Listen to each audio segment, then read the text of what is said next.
आज हम कहानी पढ़ने जा रहे हैं प्रेमचंद की कफन। इस कहानी को शुरू करने से पहले मेरी आप सबसे रिक्वेस्ट है, प्लीज़ मेरे चैनल को सब्सक्राइब ज़रूर कर लें। आपके सब्सक्रिप्शन की मुझे बहुत ज़रूरत है। तो शुरू करते हैं। झोपड़े के द्वार पर बाप और बेटा दोनों एक बुझे हुए अलाव के सामने चुपचाप बैठे हुए हैं और अंदर बेटे की जवान बीबी बुधिया प्रसव वेदना में पछाड़ खा रही थी। रह रहकर उसके मुंह से ऐसी दिल हिला देने वाली आवाज़ निकलती थी कि दोनों कलेजा थाम लेते थे। जाड़ों की रात थी, प्रकृति सन्नाटे में डूबी हुई, सारा गांव अंधकार में लय हो गया था। घीसू ने कहा, मालूम होता है बचेगी नहीं, सारा दिन दौड़ते हो गया, जा देख तो आ। माधव चिढ़कर बोला, मरना ही तो है, जल्दी मर क्यों नहीं जाती, देखकर क्या करूं। तू बड़ा बेदर्द है बे, साल भर जिसके साथ सुख चैन से रहा उसी के साथ इतनी बेवफाई। तो मुझसे तो उसका तड़पना और हाथ पांव पटकना नहीं देखा जाता। चमारों का कुनबा था और सारे गांव में बदनाम। घीसू एक दिन काम करता तो 3 दिन आराम करता। माधव इतना कामचोर था कि आधा घंटा काम करता तो घंटे भर चिलम पीता, इसलिए उन्हें कहीं मजदूरी नहीं मिलती थी। घर में मुट्ठी भर भी अनाज मौजूद हो तो उनके लिए काम करने की कसम थी। जब 2-4 फांके हो जाते तो घीसू पेड़ पर चढ़कर लकड़ियां तोड़ लाता और माधव बाजार से बेच लाता, और जब तक वह पैसे रहते दोनों इधर उधर मारे मारे फिरते। गांव में काम की कमी न थी।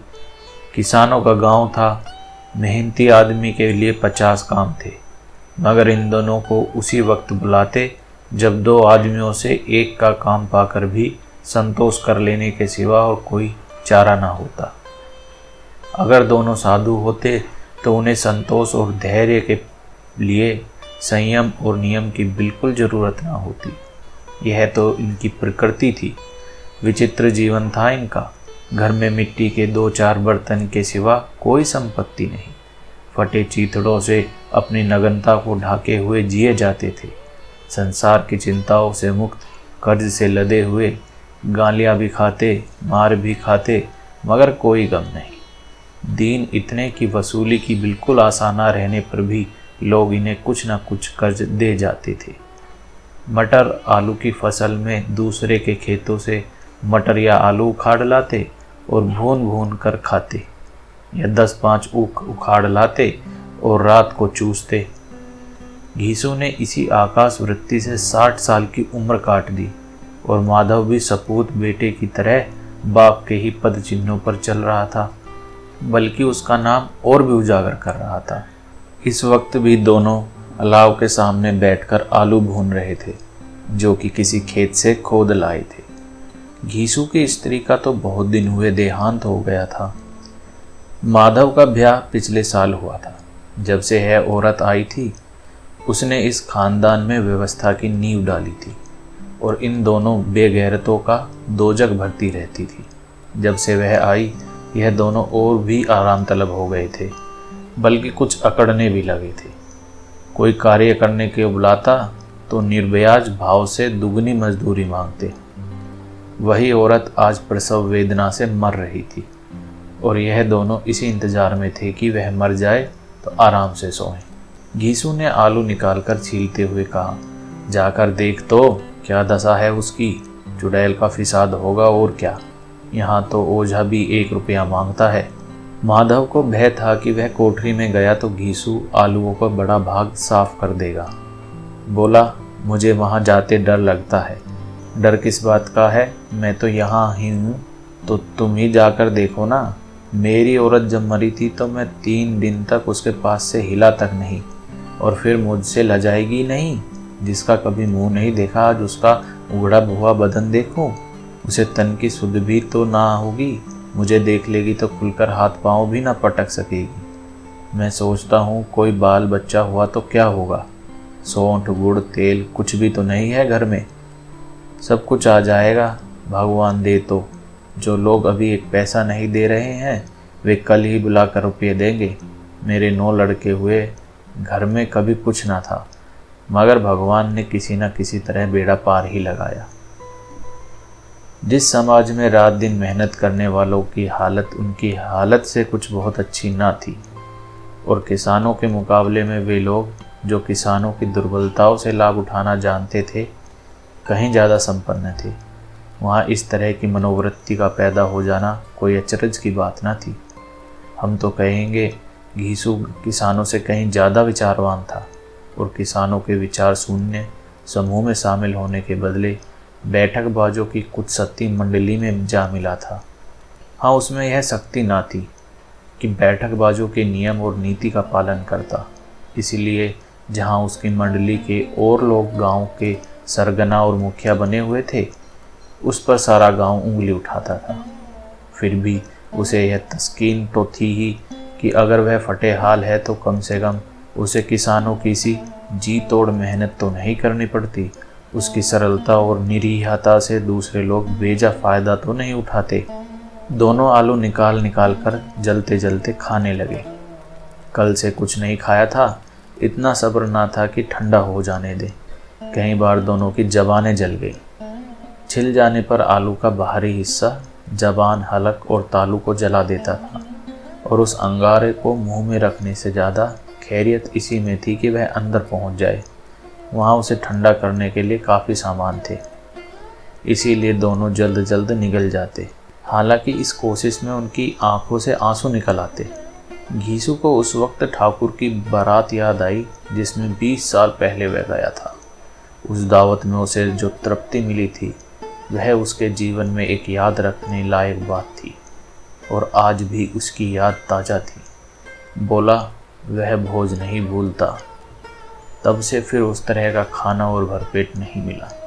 लड़की वालों ने सबको भरपेट पूड़ियाँ खिलाई थी। सबको, छोटे बड़े, सबने पूड़ियाँ खाई, और असली घी की चटनी, रायता, 3 तरह के सूखे साग, एक रसेदार तरकारी, दही, चटनी, मिठाई। अब क्या बताऊं कि उस भोज में क्या स्वाद मिला। कोई रोक टोक नहीं थी। जो चीज़ आओ मांगो, जितना चाहो खाओ। लोगों ने ऐसा खाया कि किसी से पानी ना पिया गया, मगर परोसने वाले हैं कि पत्तल में गरम गरम गोल गोल सुवासित कचौड़ियाँ डाल देते हैं। मना करते हैं कि नहीं चाहिए, पत्तल पर हाथ रोके हुए हैं, मगर वह है कि दिए जाते हैं। और जब सबने मुंह धो लिया तो पान इलायची भी मिली, मगर मुझे पान की कहाँ सूझ थी। खड़ा हुआ ना जाता, चटपट जाकर अपने कंबल पर लेट गया। ऐसा दिल दरिया था वह ठाकुर। माधव ने इन पदार्थों का मन ही मन मजा लेते हुए कहा, अब हमें कोई ऐसा भोज नहीं खिलाता। अब कोई क्या खिलाएगा, वह जमाना दूसरा था। अब तो सबको किफ़ायत सूझती है। शादी ब्याह में मत खर्च करो, क्रियाक्रम में मत खर्च करो। पूछो, गरीबों का माल बटोर बटोर कर कहाँ रखोगे? बटोरने में तो कमी नहीं है, हाँ खर्च में किफ़ायत सूझती है। तुमने एक 20 पूरियाँ खाई होंगी, 20 से ज़्यादा खाई थी। मैं 50 खा जाता, 50 से कम मैंने ना खाई होंगी। अच्छा पका था तो मेरा आधा भी नहीं है। आलू खाकर दोनों ने पानी पिया और वहीं अलाव के सामने अपनी धोतियाँ ओढ़कर पाँव पेट में डाले सो रहे, जैसे 2 बड़े बड़े अजगर गेंडुलिया मारे पड़े हों, और बुधिया अभी तक कर रहा रही थी। सवेरे माधव ने कोठरी में जाकर देखा तो उसकी स्त्री ठंडी हो गई थी। उसके मुंह पर मक्खियाँ भिनक रही थी। पथराई हुई आंखें ऊपर टंगी हुई थी। सारी देह धूल से लथपथ हो रही थी। उसके पेट में बच्चा मर गया था। माधव भागा हुआ घीसू के पास गया। फिर दोनों जोर जोर से हाय हाय करने और छाती पीटने लगे।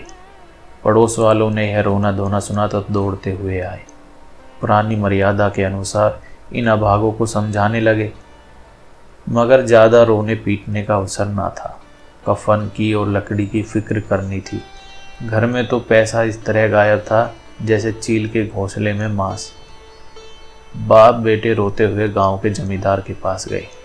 वह इन दोनों की सूरत से नफरत करते थे। कई बार इन्हें अपने हाथों से पीट चुके थे।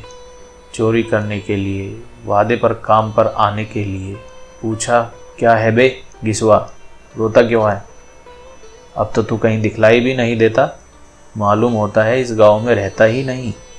घीसू ने जमीन पर सिर रखकर आंखों में आंसू भरे हुए कहा, सरकार बड़ी विपत्ति में हूँ।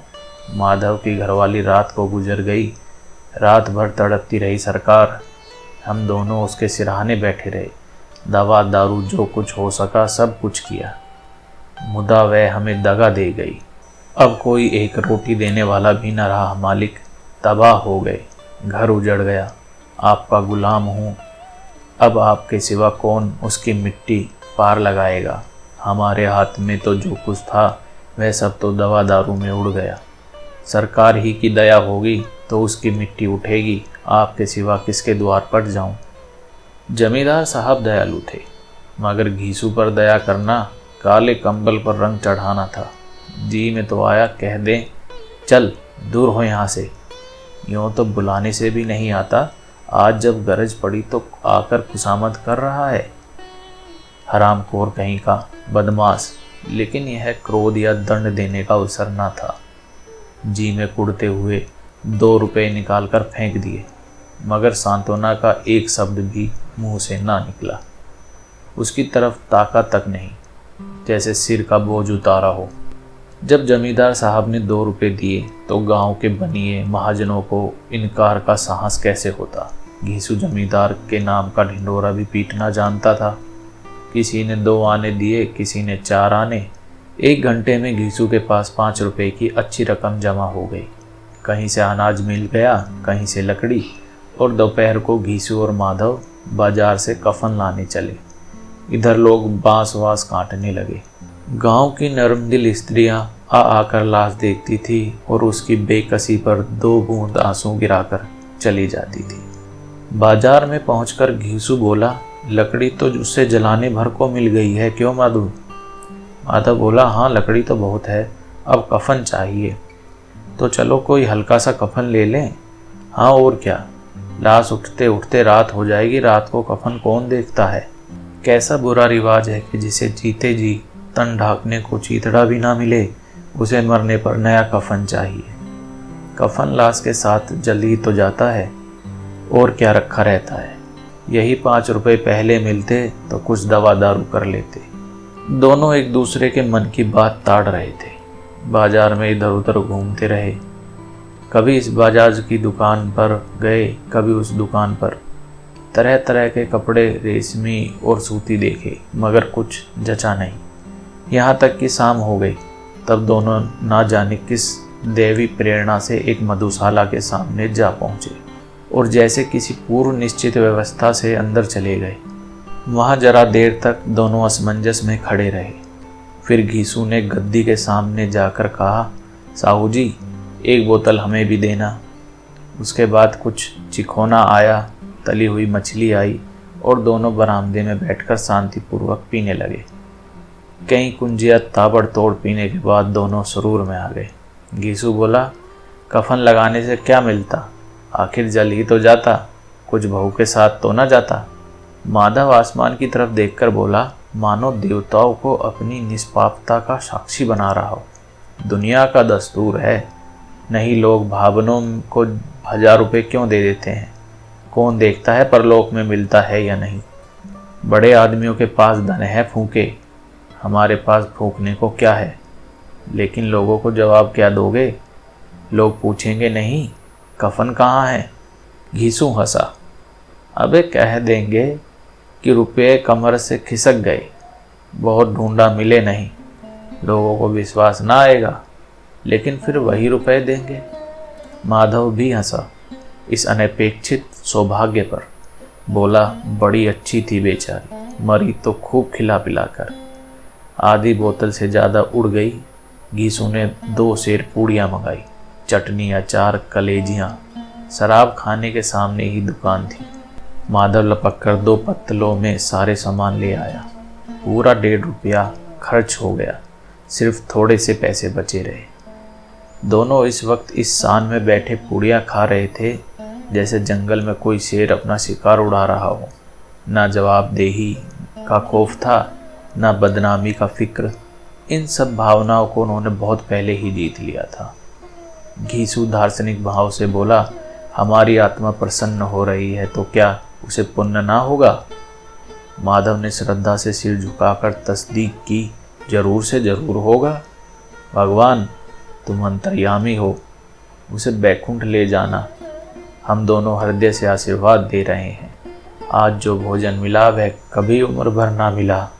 घीसू ने इस भोले भाले सवाल का कुछ उत्तर ना दिया।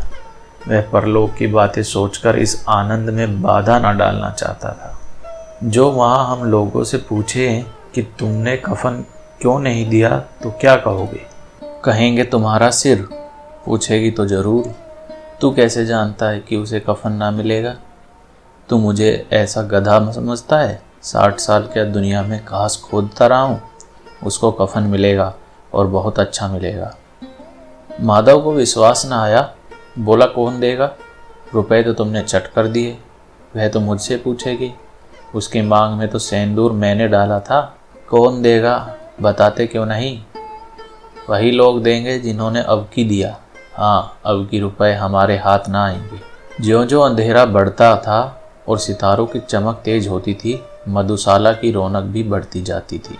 कोई गाता था, कोई डींग मारता था, कोई अपने संगी के गले लिपट जाता था, कोई अपने दोस्त के मुंह में कुल्हड़ लगाए देता था। वहाँ के वातावरण में सुरूर था, हवा में नशा।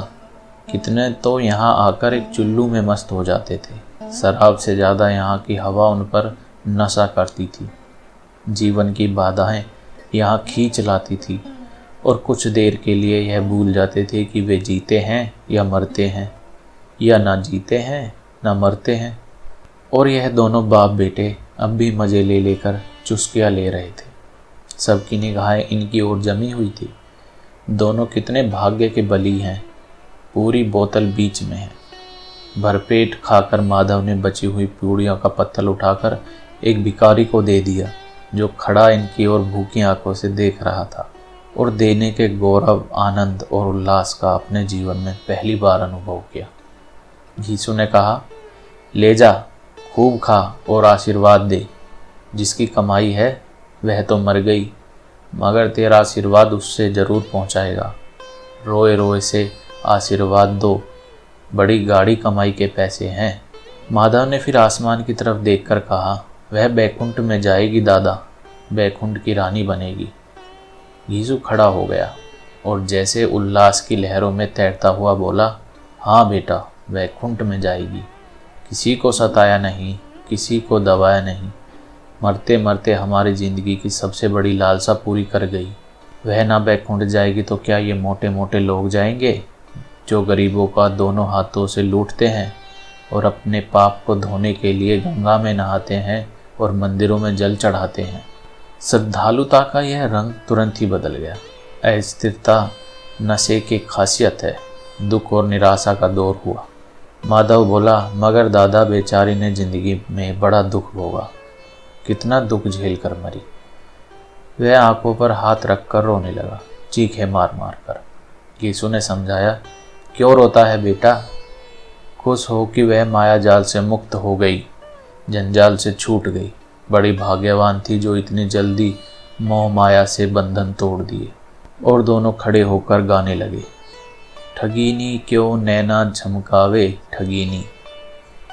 पियकड़ों की आंखें इनकी ओर लगी हुई थी और यह दोनों अपने दिल में मस्त गाए जाते थे। फिर दोनों नाचने लगे, उछले भी, कूदे भी, गिरे भी, मटके भी, भाव भी बताए, अभिनय भी किए और आखिर नशे में मदमस्त होकर वहीं गिर पड़े। ये कहानी यहीं पर समाप्त हो जाती है।